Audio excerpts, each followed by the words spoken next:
digital around the world.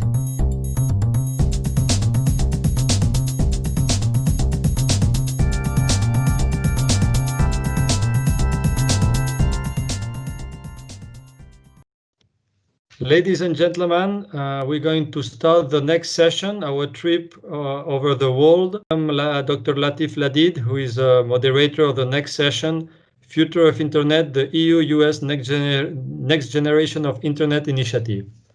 Latif, the floor is yours.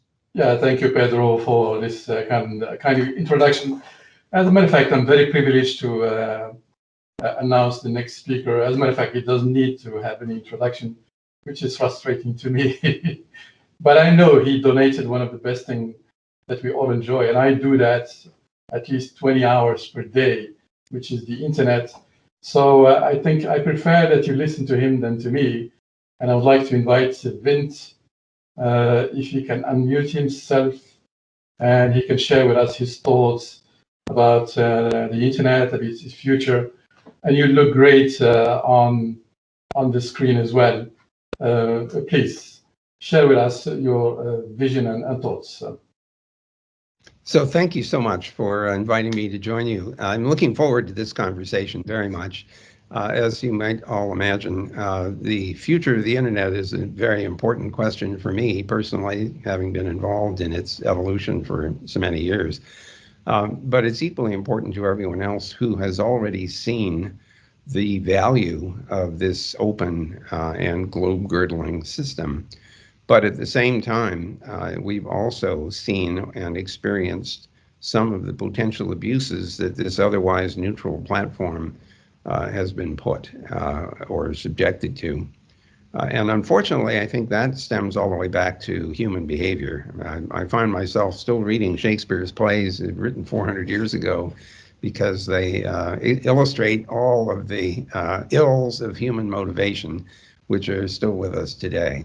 And they are, in some cases, magnified by the power of the internet's technology and the applications that rest upon it. The obvious examples, of course, are social media. And I bring this up for a couple of reasons. I think that the harmful side effects of having this global computer-powered system could cause us to lose its benefits. If we don't find a way to cope and protect people in their use of these technologies, then there will be constraints and restrictions imposed on the system. And those constrictions and restraints may well leach away a great deal of the value that the ease of sharing information, the ease of discovering information, the ease of collaborating that the internet has made possible. So we are going to have to struggle in this next decade with solving this problem of maintaining the freedoms that the internet has enhanced and the utility which it has delivered, and at the same time trying to protect people from harm. I am interested that we use this expression, freedom to speak, freedom to hear, freedom to discover information, freedom to share, freedom to assemble. And I think that we should be asking ourselves, how do we achieve freedom from harm for some value of harm? And here, what is it? The devil is in the details. For some administrations, seeing the way in which the internet can be used, their notion of harm is potential harm to the regime, harm to the administration. And so you will see some reactions in some countries, which is to try to suppress access to information, to try to filter, to try to surveil what's going on, how people are behaving, creating incentives for them to behave in certain ways and not others.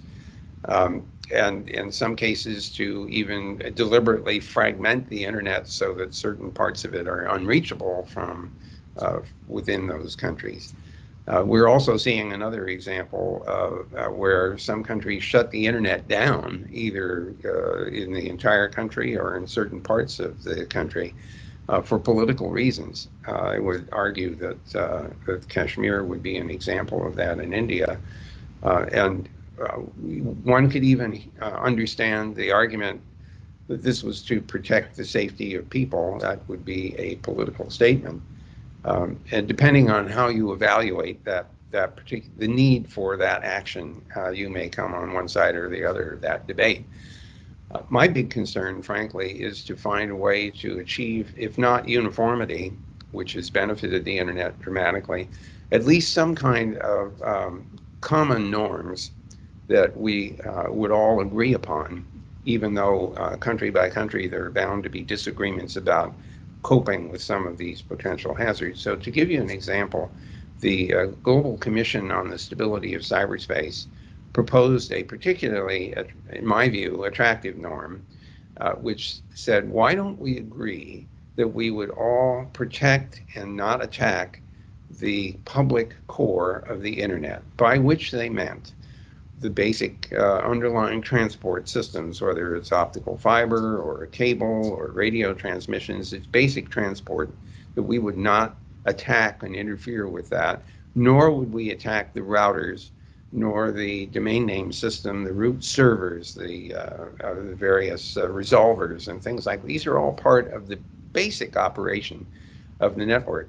And for the same reasons that we agree generally not to attack schools and hospitals, even in wartime, the proposal is that we would adopt a norm that we would protect the public core of the internet. There are a dozen other proposals coming from the Global Commission, and I draw these to your attention because they start out as norms to be considered, perhaps tested and implemented, which might at some point lead to treaty agreements that are enforceable and for which, violation of which would have consequences. The art of digital diplomacy, if I can use that term here, is about finding what those norms are and how they could be strengthened in a significant part of the internet population.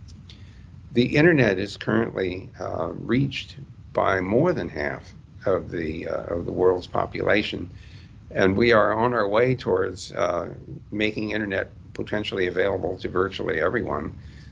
One of the more dramatic initiatives underway is Elon Musk's SpaceX Starlink system with 24,000 satellites projected. It might be impossible to escape access to the internet if that system is up and running.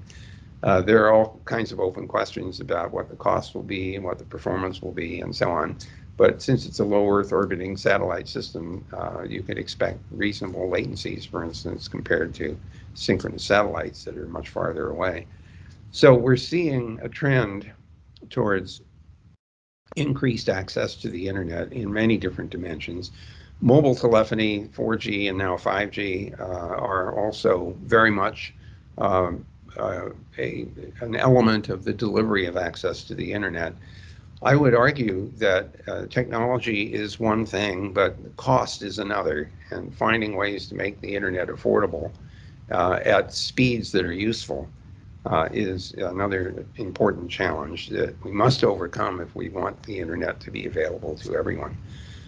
So I could keep going here, but I have the feeling that it would be very valuable to have some discussion from all of the participants on how they see, first of all, the problem as posed, which is trying to preserve the internet's value while protecting people and institutions from the potential harms that can be delivered through this platform, and whether they can speculate about either the institutions or the steps that could be made in order to achieve that very much valued objective. So I propose to stop at this part of the conversation and ask if the other participants would like to engage. And of course, if nobody has anything to say, I'll jump back in again like a good Stanford professor that you wind up and can go for 50 minutes, even if you don't know what you're talking about. Thank you very much for this kind and inspiring introduction. What I'll do is I'll ask Fabrice to quickly present this one of these unique EU-US projects. We don't have many of them. I think it's only about 2 or 3 that are putting together some of the best researchers in Europe and and in the US together. And we have Glenn Reichert, whom you know very well from the past. So maybe Fabrice, if you can get through this, and then please introduce Glenn afterwards. Thank you. Yes, sure. So thank you for this first presentation. So I guess you see my screen now. So I don't know what to say, if I should say good morning, good afternoon, good evening. So hello to all of you. So as Latif said, I just have a couple of slides on our Think Nexus project, which is a project funded by the European Commission, which aims at creating synergies between EU and US on the future of the internet. So I will just show you that. So first, before going into details on our project, just a few words on the NGI. So NGI has been created by the European Commission in order to think about and re-engineer the future for the third millennium, as it is defined. And the idea, the underlying idea, is to put into this vision all, well, value from the EC, like openness, transparency, privacy, and so on. So this is NGI. So NGI is, and well, as I said, EC initiative, but we have a project which deals with EU-US on NGI. So just before going into detail, just a few words on these historic things. So there were some discussion between the Commission and the NSF on the US side a few years ago. And the idea was to have some discussion and to create a kind of common agenda to support this NGI initiative on both sides. So this was in 2017. And then the next year, on the Commission side, there were some calls for projects in which the Commission asked to the European research ecosystem to think about a project on NGI on EU-US cooperation. So it's what we called ICT 31 project, and there are a couple of projects founded under this program, and Think Nexus, I will talk about it a bit later, is within this program. So this was done by the Commission, so on the EC side, but in the meantime, in the same time, on the US side, the NSF did more or less the same, and there was this ICT program on this kind of NGI stuff on the US side. And also here, as for the EC side, the idea was to have some joint project in which we have EU and US partners working together. So in that context, we started our Think Nexus project. So as I said, it's a project involving both EU and US participants in order to think about what would be internet in a few decades, and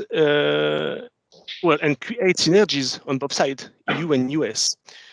So as main activities, so first, we have indeed to create a common understanding of NGI, because NGI is a specific vision on the EC side, but the vision on the US side is not the same. So we need to be sure that we are talking and we are speaking the same language. We also have to support NGI development in EU and to facilitate EU-US cooperation. Well, a busy intersection with all activities on both sides, because we know that there are future internet things on the UC side, on the US side. So the idea here is to be the bridge between both systems, to create synergies. So I said that, and last but not least, to have a think tank which will last after the project in order to continue our discussions. So the project is supported by a few partners on the EU and on the US sides, and also with some experts on both sides. Just one slide on the things we are doing. So, for example, we did a very nice event. It was 1 year ago in the US. We did some white paper, policy briefs, and we have contributed to a book which will be available end of this month on Amazon. So this is what we did, but more is available on our website. So I will not go into detail because we don't have much time. So before leaving the floor to Glenn, our next speaker, just thank you for the organization. Thanks, Latif, for your moderation. I think I put the link to the website here, so you can. Well, no, it's not here. So, okay.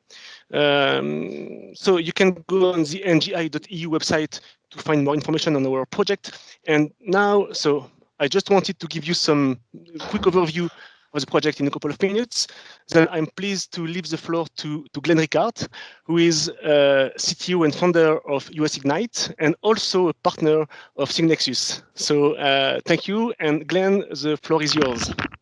Well, thank you very much. And hello You're to welcome. everyone listening to Digital Around the World here. I wanted to spend a little bit of time talking a little bit about what's happening, I think, in terms of really a virtuous cycle in what's happening with future internet.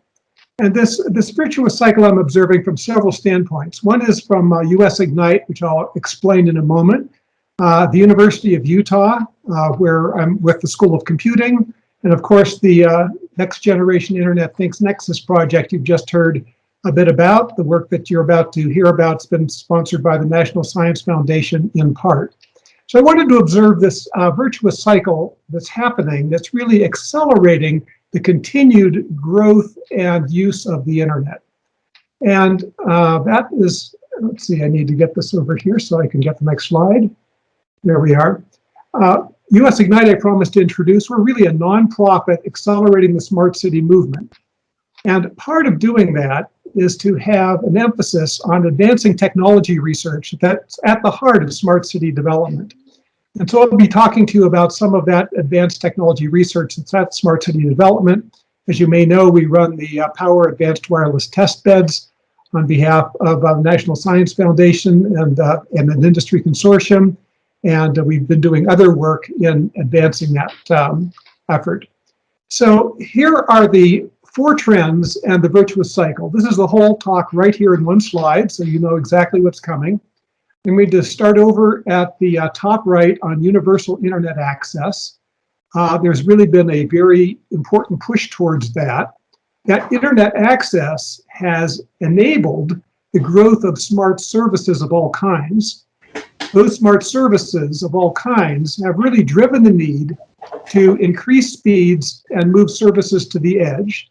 So I'll abbreviate that as terabit to the edge.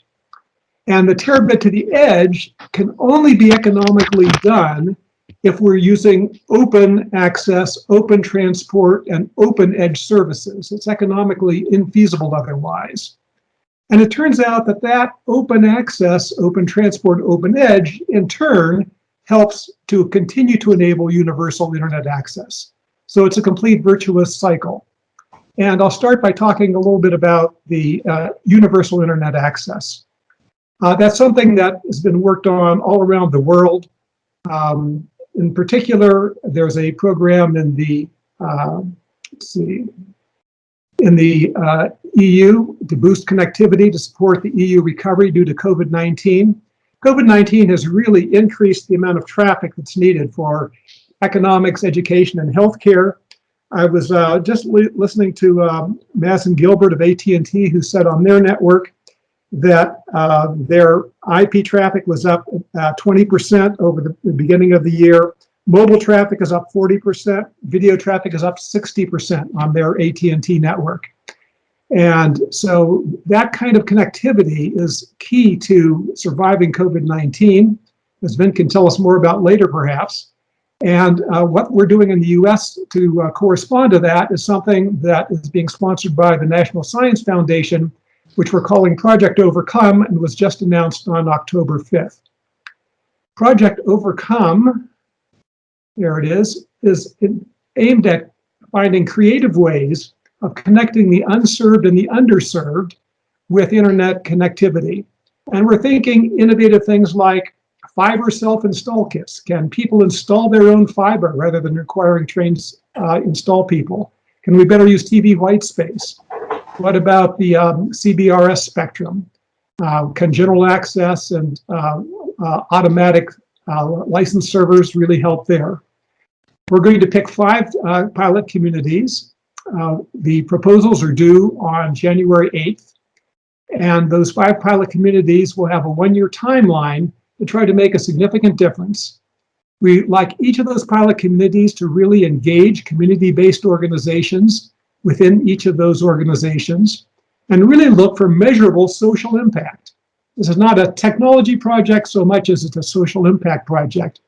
And we're certainly working in league with other existing organizations in the space that you can see the logos for there. So I wanted to give you some examples of those. And I have enough windows up that the cursor is not necessarily in the right one to advance the slide. So we'll go and move over here and do it this way. All right, so here are some examples of ways that we can do that. At the top left are cooperatives. Cooperatives are a way in which competitive access is provided in rural America. And you can see there in purple, cooperatives providing internet access, and the ones in gold are providing gigabit internet access in the United States. On the top right is an aerial shot of Manhattan and New York City. I guess we've got some of Brooklyn over there. And these are ad hoc wireless networks that are being used to provide lower cost connectivity. As Vince said, it has to be affordable, and the affordability in New York City, which is certainly very well wired, is being provided by these ad hoc networks. At the bottom right is the proposed constellation for Starlink that you heard mentioned earlier. And at the lower left is an example of where the community-operated networks are in the United States right now. Those community-operated networks continue to be very popular and fill in the gaps where the established carriers aren't providing access. So that's universal internet access. We're all working on that. That really enables the growth of smart services. The smart services here can be smart of all kinds, but since US Ignite focuses on smart city services, we call them smart and connected communities.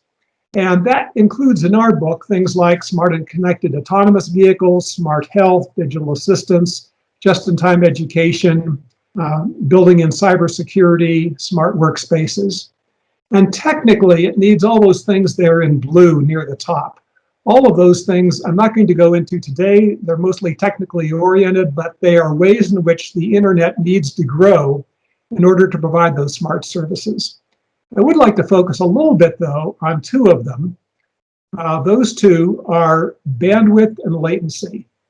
Bandwidth is going to be needed, especially for augmented reality, virtual reality. Sometimes people call it XR because of the different kinds of realities that there are. The use of artificial intelligence and big data are really driving the need for bandwidth in the smart city services. And latency requirements are really converging because we're limited by the speed of light. But if we can get latency below human response times, we can have systems that appear to work just like other humans, which is going to be much better than some of the web load times I see now. Mechanical and chemical response times, electromagnetic response times. We're going to see latency moving in those directions. Here's an example. One example here is if we're going to have 4 trucks platooning very closely together, and the first one sees an obstacle in the road, needs to tell the others to also apply their brakes at the same time. If we can't get that message to the other 3 trucks, they're going to plow right into that first truck because they're drafting each other so closely. So this is a case where we need to have time accuracy to about 1 millisecond and to react in about less than 10 milliseconds. And how about connected vehicle management in intersection sharing? If we're going to be able to share intersections on a dynamic basis and have cars not have to have the fuel increased by having to stop and restart, and they can get to their destination much more quickly if they know how to intelligently share that intersection, we're going to have a time accuracy of 1 millisecond and to be able to react in 10 milliseconds. Well, there's lots of these applications that require significant bandwidth. Let me just give you one more, and that's in earthquake prediction and notification. In areas with earthquakes, there's a compression wave known as the P wave that precedes the damaging shear wave or S wave. And the amount of time that you have between the P wave and the S wave depends on how far away the epicenter of the earthquake is from you. But this is a typical example that got measured at about 7 seconds or so. 7 seconds is actually quite a long time. We could go and stop an elevator at the next floor. We can go and shut down certain systems. We can reduce pressure and pressurize systems that might otherwise explode. And so getting this information there very quickly on a guaranteed basis is going to be really important to make a smart city application like that valuable.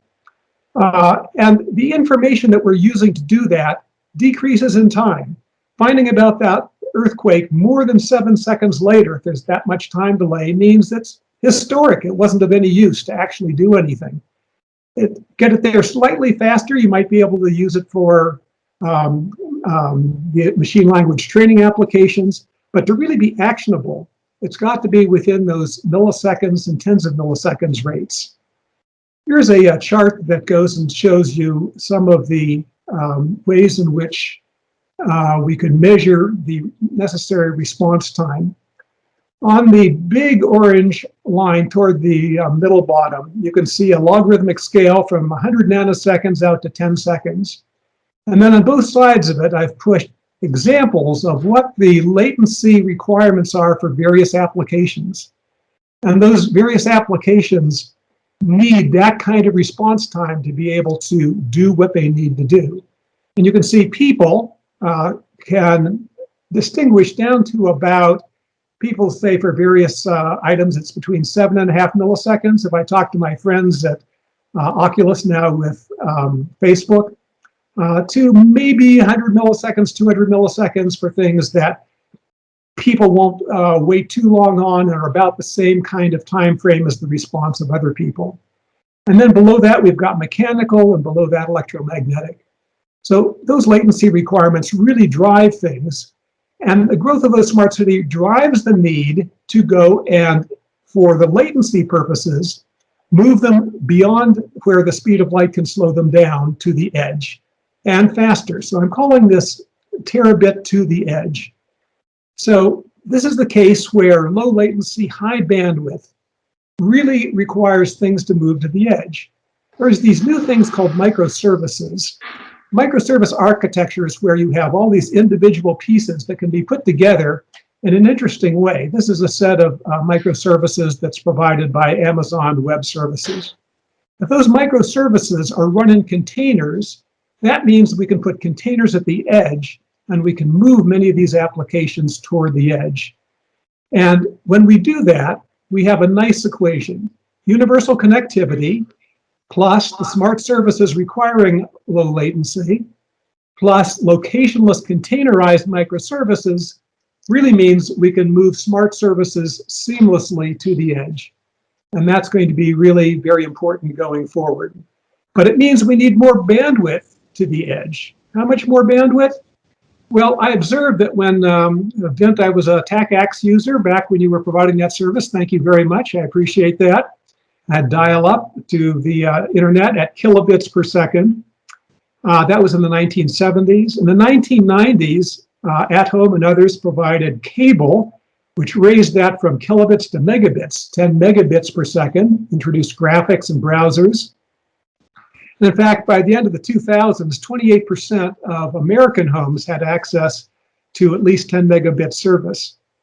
In 2010, Google Fiber, thanks to your friends again, Vint at Google, started the trend to gigabit service. And we're now seeing a number of services provided at 10 gigabits and in the 2020s. So if we take a look at that, that's 2 decades at kilobits, 2 decades at megabits, 2 decades at gigabits, and we're moving to terabits, I predict, in, I think pretty safely in the 2030s. And that's being trialed now. This is a picture from the Fabric Network, which is a research network being constructed right now in the United States. Géant is doing something very similar in Europe.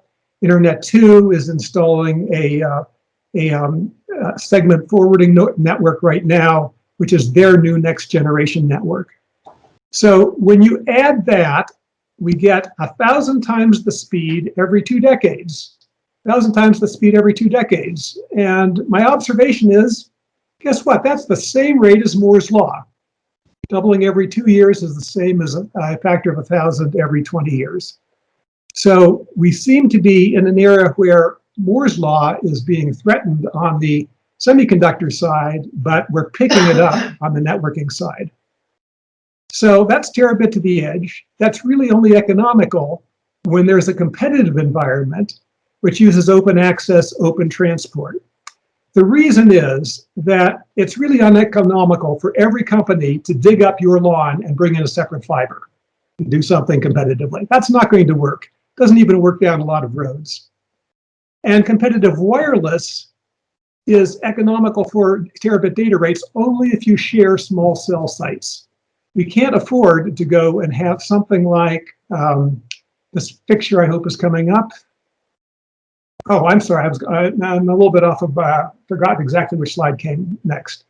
If you double the data rate for wireless, that means you have to use twice the frequency to be able to encode it, other things being held constant, which means it goes roughly half the distance. You could argue with the exact half, which gives you a quarter of the coverage. Because if you take that circle and you just limit yourself to half of the distance, you've only got a quarter of the coverage. And a quarter of the coverage means that you only have 4 times as many base stations and antennas. So that's the situation that we see there.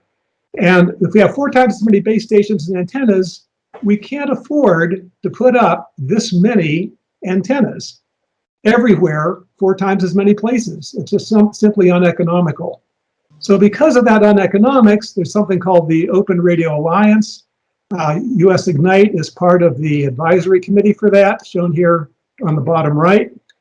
And this is an example of that kind of open access network. This is done in Utah, in the United States. It's an open access only network. It provides no internet. You have to buy your internet service independently of the fiber connection to your home. It provides 10 gigabit service. It's owned by 15 municipalities working together in a cooperative.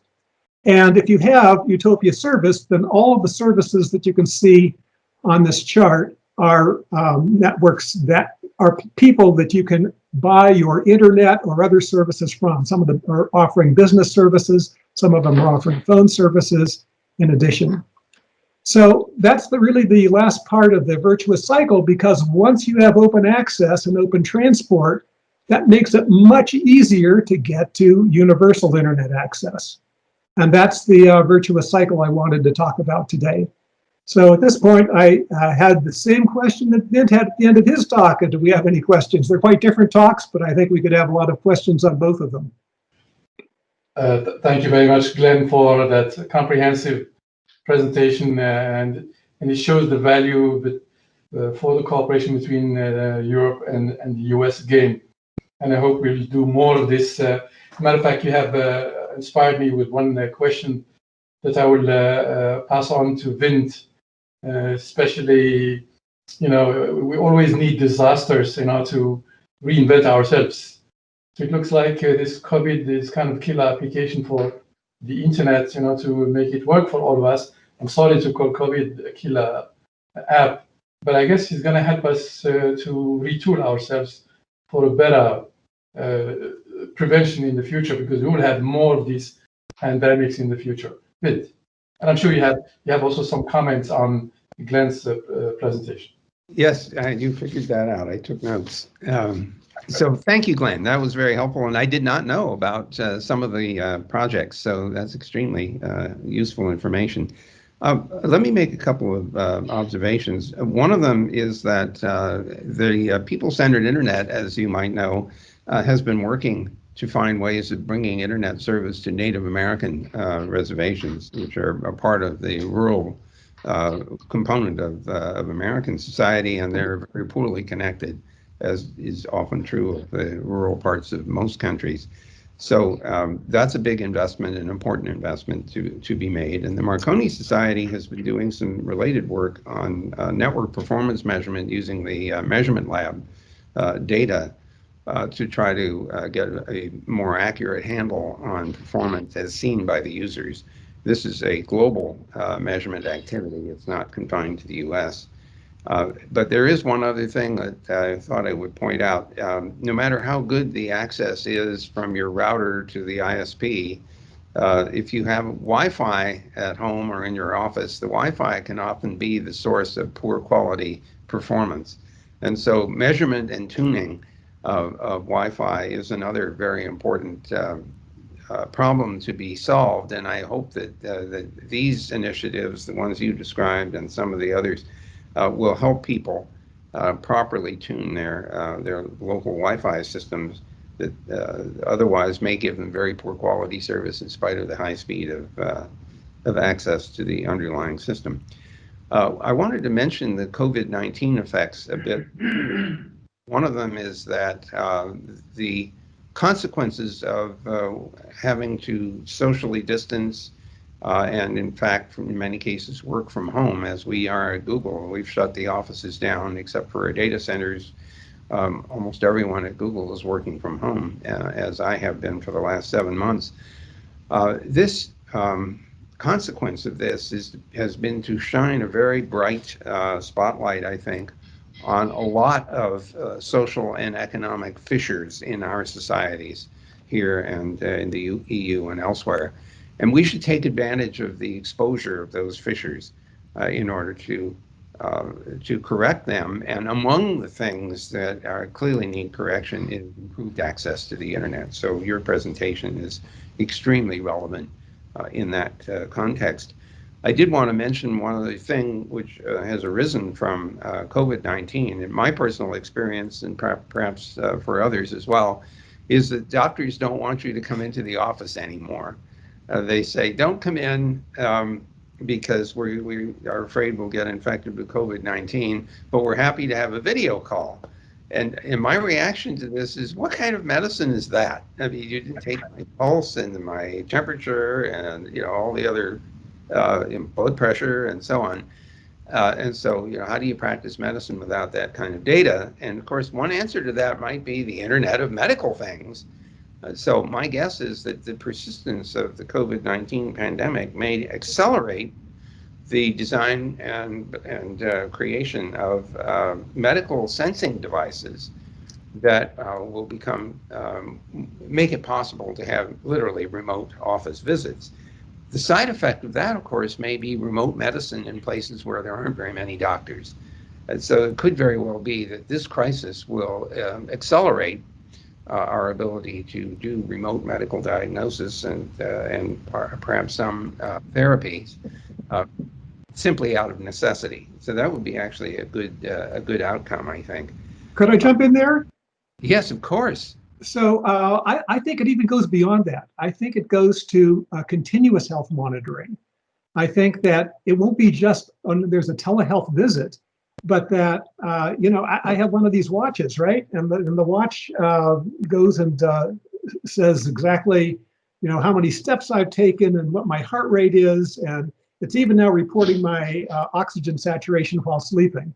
And I'm also enrolled in a study to see if the watch can detect atrial fibrillation. So if I can do that, and Americans and Europeans and everyone around the world can have their health monitored at all times, I think we have a chance of catching many diseases much sooner than we might otherwise. For example, Mark Skubik at the University of Missouri, Kansas City, determined that she could, by observing how many times you turn in your sleep, predict an office call, this was before COVID, with a 60% accuracy. Amazing. By just how uncomfortable you were sleeping. So I think that this continuous measurement is going to really augment the telehealth. And my daughter, as a physician, is doing telehealth right now. So it's something that I really experience.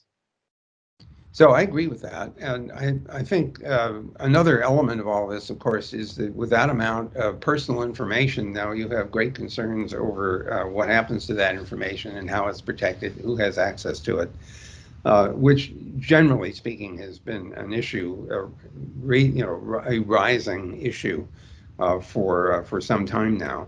And of course, being forced to find a solution is a good thing. There's another side effect, and many adults with children are finding that it's quite difficult to work from home and have your children going to school at the same time. This will also drive bandwidth demand, but it may even have some architectural consequences. If this goes on for much longer, we may have to alter our houses in order to accommodate people working from home and students learning from home. And that may actually turn out to have some side benefits, even if we are able to return to face-to-face working, the ability to flexibly work at need from home or to flexibly attend school from home may turn out to be quite helpful. And so a consequence of this whole experience may be to improve our ability to diversify the way in which we work and the way in which we learn, the way in which we meet each other and socially engage.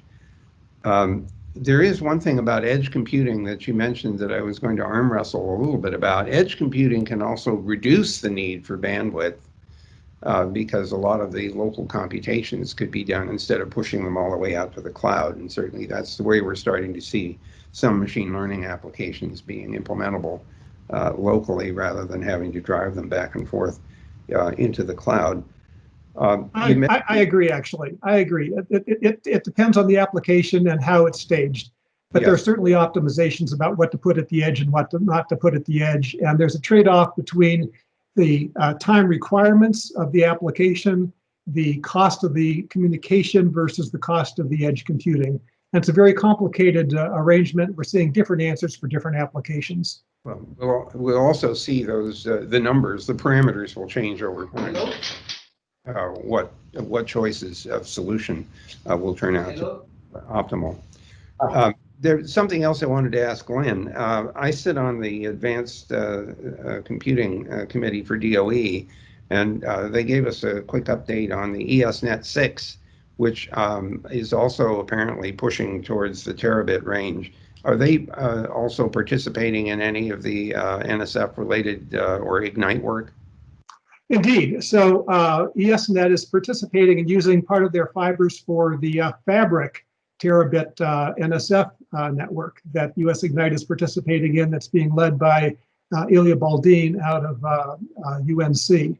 So they're very much doing that. Indoor Manga has been very active in the community, and there's also been a big influence on the segment routing decisions that have been made on Internet 2's new network. And I would say there's been pretty good coordination between all of the advanced internet projects, both in the United States and also with our friends in Europe. There was one other thing that I thought worthy of attention. You mentioned Utopia, and I wanted to mention a reinforcing experience that we've had at Google. We worked in Kampala, Uganda, to build a wholesale a wholesale fiber network, which we then made available to the private sector to resell along with additional services. And so this wholesale retail thing it worked out well enough that a joint venture was formed at Google and a couple of other companies, and the idea replicated in Accra in Ghana. So the idea of creating a wholesale shared network is something which looks feasible, and not only in the US, but in other parts of the world as well.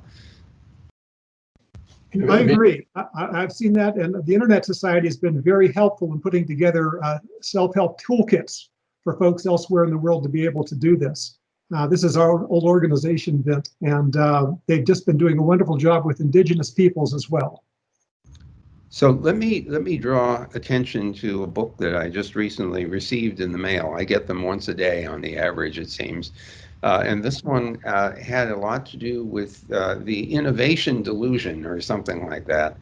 The argument was made that change for the sake of change is not necessarily beneficial.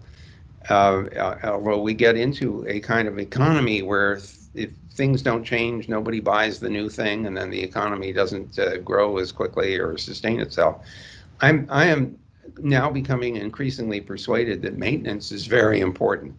And when I think about what you were describing, where the self-construction thing, you can sort of see people being trained to try to build something. But then there's the question of how to maintain it and keep it running. And there's a certain skill set associated with that, to say nothing of a skill set associated with implementation in the first place. So I just wonder if we have very many work examples. I know we pulled Ethernet for schools many, many years ago. You remember, I forget what we called it, but it It was during the Clinton administration, and everybody volunteered to pull Ethernet around the schools, and then Wi-Fi came along. How much experience have you had with people the do-it-yourself thing, and have you had a long enough period of time to know whether it turned out to be maintainable? Well, let's take that on the wired side and on the wireless side.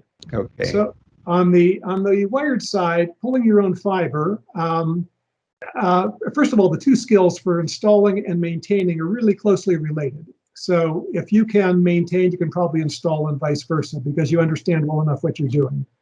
And there have been a lot of folks who've done their own fiber on their own properties, especially in rural areas.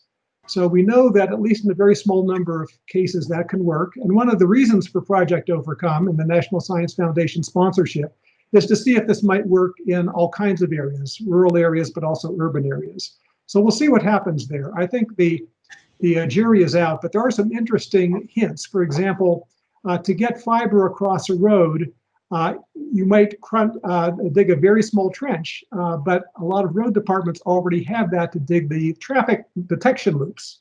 So if you just dig a traffic detection loop across the road instead of in a circle, and by the way, you have to go to the edge even in the circle case, that's a place where you can go and put in a fiber, and it's not very wide, so it doesn't have to be a very wide trench, and it becomes nice and smooth, and after a while you don't even notice it's there. So there's some very interesting municipalities who have already laid their own fiber and not really been expert at it before. So we've got those examples. Am in Idaho, for example, is one that did that. But we'll learn a lot more through Project Overcome. On the wireless side, I think it's really much more established. Amateur radio operators have had the skills to do this for a long period of time.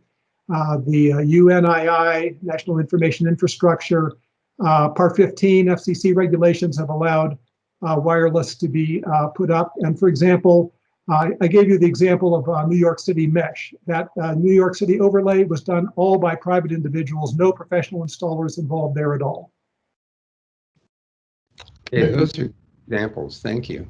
Yeah, you're making my moderation very, very easy, so I don't yet have to even ask questions. But I will not let you go before I can ask you the question about the role of IPv6 in augmenting the internet and bridging the digital divide. And the new technology creates a new digital divide. 5G is going to create it as well. So 6G may be a word about it as well. But V6 is more important to me.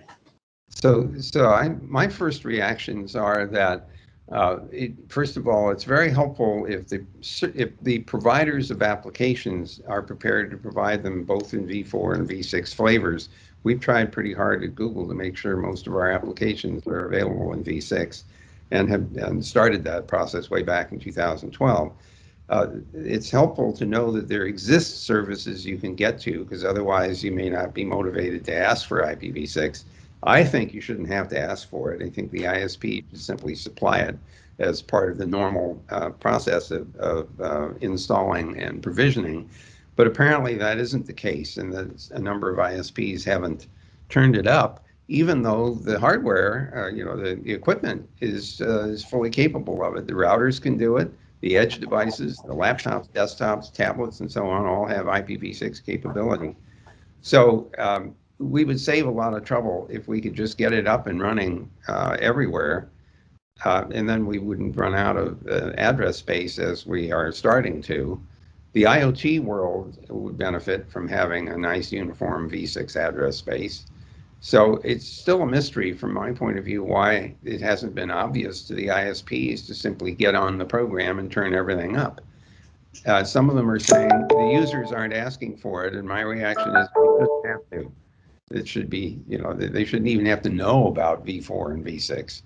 So I noticed that Glenn was nodding his head. What's your general sense? At least you're closer to the academic environment. Is that fairly well uniformly implemented in both V4 and V6? Yeah, it's really there. I'm talking to you on a purely IPv6 connection, at least to whatever is echoing the video back. But there's a new thing that's happening. One of the reasons that propelled IPv6 was running out of addresses, right? Well, it turns out that the 192.168 space is beginning to run out of addresses in some homes because they've actually implemented it as a /24. Yeah. So as a result, we have some homes which are running out of IPv4 addresses and really need to move to IPv6 in order to make just their home work effectively. This happened to us. This happened to us, Glenn, in our own internal network. We ran out of net 10, and so we ended up having to implement v6 internally just to keep the system growing. It was really all right. And here's somebody with a /8. Even you run out of a /8. So just proves the point. I have a question from the audience about new IP from somebody at Huawei. What's your thought about that? Well, my first reactions were to ask the question, okay, so what was driving the apparent need for a new IP? And so I was looking at the various applications and justifications. And my reaction was, wait a minute, it seems to me that almost all of those things are achievable in the existing architecture. And we look at what we've experienced since we turned the internet on in 1983. We could not do then what we are doing right this moment. And the reason we can do what we're doing right now is because the bandwidths have increased over a period of time with new technologies. The protocols have adapted. In some cases, they've been revised, like QUIC as an alternative to TLS. But that's all within the framework of the existing internet. And so I'm not persuaded, reading the documents that have been submitted, that there is a strong argument for starting over, as much as there is an argument for highlighting things that we would like to achieve, and then asking, can we achieve that with adaptations of the existing architecture? So that's where I sit anyway. I don't know, Glenn, whether you've had similar thinking or perhaps see it a different way. No, I agree with you very much. I think that's the situation. But normally within the ITF, you have to have a call for a new version. So a lot of people have to get together and write an RFC, to say, well, there is something broken and we need to fix it. And then there is a call for many proposals like we had with IPv6. So we had v6, 7, 8, and 9. Then after 6 years, then people say, okay, I think this is the likely solution. And then you have to get IANA to design the IP address, and then to get the registries to agree on the deployments around the world, for the ISPs to buy it.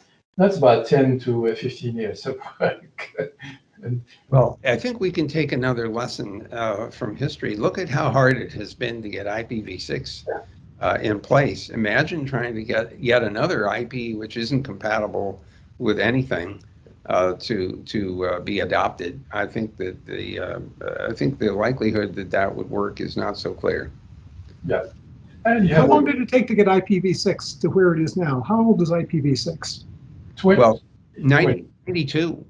No, it started in 92. In 96, we get the final spec.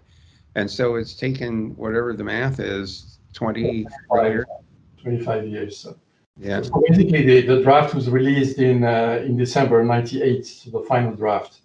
So let's say 20 years. But yeah, no, since the first call in '92, yeah, that's true. Yes.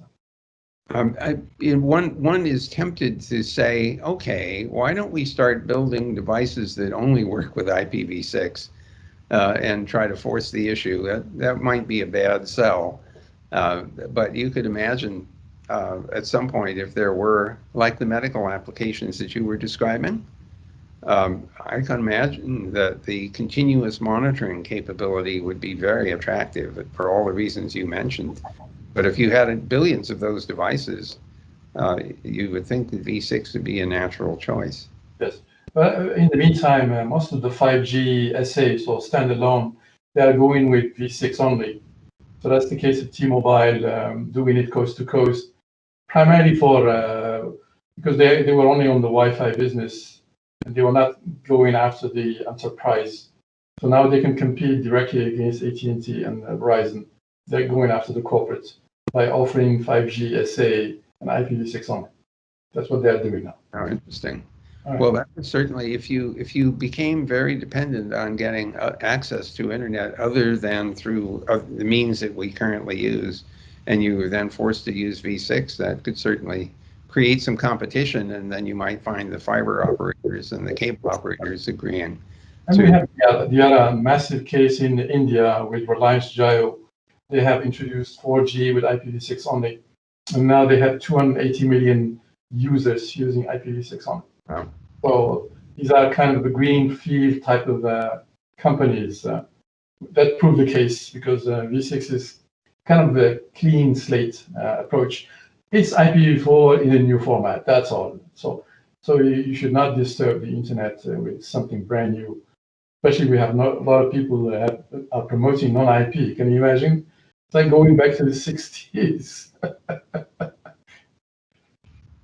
I think maybe a question to the two of you. What's your vision for the next 5 to 10 years?